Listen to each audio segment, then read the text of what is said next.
Developments right now, California Congressman Dana Rohrabacher is speaking out about a reported deal he tried to work out for WikiLeaks founder Julian Assange. Yeah, the development is tied to the Russia investigation. KCAL 9 political reporter Dave Bryan is live in Costa Mesa to explain the connection. Dave.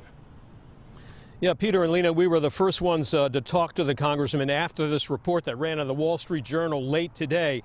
Congressman Rohrabacher says that if, in fact, this works out, that he's trying to set up a deal that would include Julian Assange, but also would provide information from Assange, the founder of WikiLeaks, that could actually exonerate President Trump and his campaign from charges that they worked with the Russians in meddling in the 2016 election. And this week, just 2 days ago, Rohrabacher met with top White House officials, talking to them on the telephone about his proposed deal.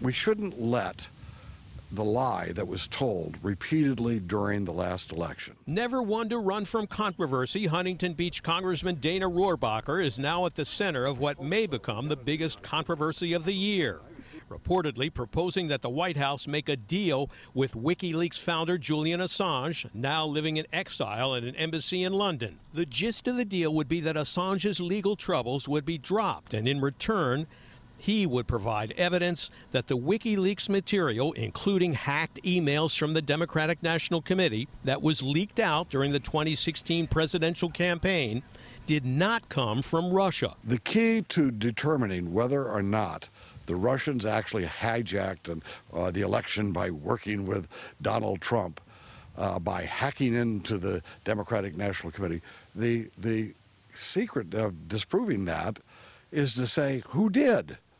And Julian Assange has, when I met with him, repeatedly told me that the Russians were not involved at all.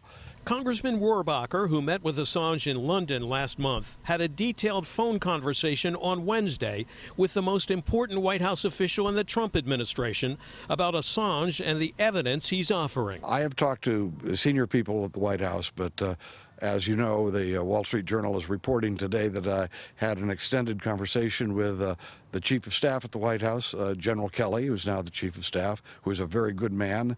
Somebody leaked that whole conversation, and the Wall Street Journal has the whole thing. I asked Rohrabacher whether there would be some kind of pardon deal in return for the evidence he says would exonerate the Trump campaign from charges it colluded with Russia by providing the leaked material. What is Assange asking for in return for this?